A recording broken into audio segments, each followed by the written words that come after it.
Sois grâce, peuple de Dieu. Seigneur, je te rends grâce, je te bénis. Je te dis merci, Père, pour cet instant. Viens prendre le contrôle et que la gloire et l'adoration te reviennent dans le précieux nom de Jésus. Amen.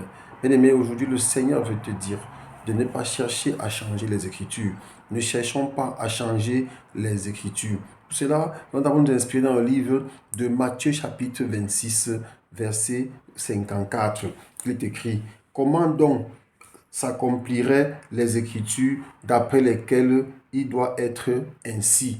Pourquoi est-ce que le Seigneur Jésus parle ainsi? Parce que lorsqu'il fut arrêté, le Seigneur, les apôtres donc, avaient coupé l'oreille d'un soldat. Et le Seigneur Jésus-Christ a recollé cela et les a demandé de ne pas le faire parce que en le faisant, il changerait les Écritures. Sur les Écritures, il n'était pas prévu que le Seigneur Jésus devait se défendre. Il n'était pas prévu. Et c'est vrai que le Seigneur parle tous les jours à nous, les enfants de Dieu, de le servir avec douceur. Donc, bien aimé, nous ne devons pas chercher à changer les Écritures. Parce que, comme je le disais aussi, tout ce qui était, toute prophétie dans la Bible ne peut pas être changée par l'homme. Elle doit être réalisée. C'est déjà arrêté. Parce que ces prophéties sont arrêtées, que le Seigneur les a écrites.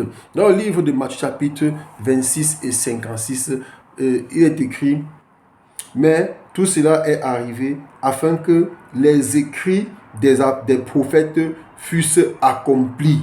Alors, tous les disciples l'abandonnèrent et puis la fuite. Donc, bien aimé, le Seigneur dit que afin que les écrits des prophètes fussent accomplis. Si le Seigneur a déjà arrêté et a porté cela à notre connaissance, et s'il faut que ça change, ça veut dire que Dieu se réunit lui-même. Or, Dieu n'est pas un Dieu qui se contredit lui-même. Il dit afin que les écrits des prophètes fussent accomplis. Donc, il faut que certaines choses soient accomplies, notamment, bien aimé, la fin des temps, les événements qui sont annoncés à la fin des temps, dans Matthieu chapitre 24. Toutes ces choses sont en train nous sommes en train de vivre ces choses aujourd'hui. Et rien ne peut changer tout cela. Parce qu'il est prévu que les choses soient ainsi. Donc, bien aimé, dans la vie de tous les jours, nous voulons faire les choses à l'encontre de la volonté de Dieu. Or, Dieu a déjà défini un plan dans lequel nous devons marcher dans les Écritures. Nous voulons corriger Dieu et ça ne marche pas, bien aimé. Nous voulons corriger Dieu et malheureusement, ceux qui le font se dirigent tout droit en enfer. Dieu a dit, lorsqu'il donnait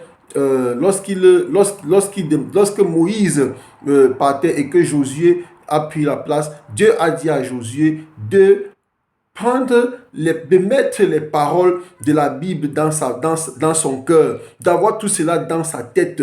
Pourquoi, bien aimé? Parce que ce n'est qu'en pratiquant ce qui était écrit dans le livre de la loi qu'il pouvait marcher dans la volonté de Dieu. Et c'est l'erreur que nous faisons tous les jours. Aujourd'hui, les gens sont en train de vouloir tordre les Écritures. Dans d'autres pays même, où le développement vient de prendre son cours, on veut même changer les Écritures. On trouve que la parole de Dieu n'est pas écrite comme il fallait. Maintenant, on veut tordre les Écritures, l'écrire sous une autre forme. Malheureusement, pour ces nations, c'est peine perdue parce que le Seigneur lui-même a dit qu'on ne peut pas changer les Écritures. Donc, tu ne peux pas, bien aimé, changer ce que Dieu a dit. Et d'autres, parfois, vont nous dire la Bible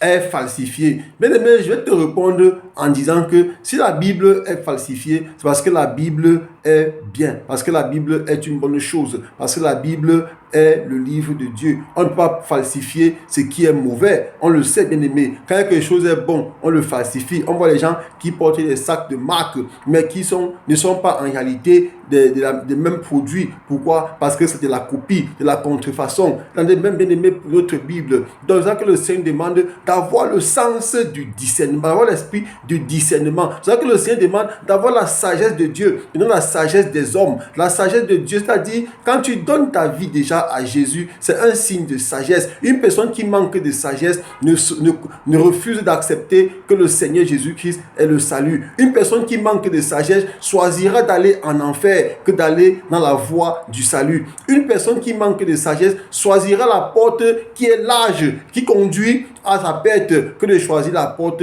qui est étroite et qui conduit à la vie. Une personne qui manque de sagesse ne donnera jamais sa vie à Jésus. Une personne qui est sage donnera sa vie à Jésus lorsqu'on lui prêchera l'évangile. Pourquoi? Parce que le Seigneur a dit, mes brebis entendent ma voix, je les connais et elles me suivent. Je prie, Père, je prie mon bien-aimé, que tu sois une brebis du Seigneur. Et les brebis du Seigneur ne tordent pas la parole de Dieu. Les brebis du Seigneur ne changent pas les prophéties de la parole de Dieu. Merci Seigneur parce que tu parles à quelqu'un aujourd'hui. Que quelqu'un soit béni par cette parole. Au nom de Jésus. Amen.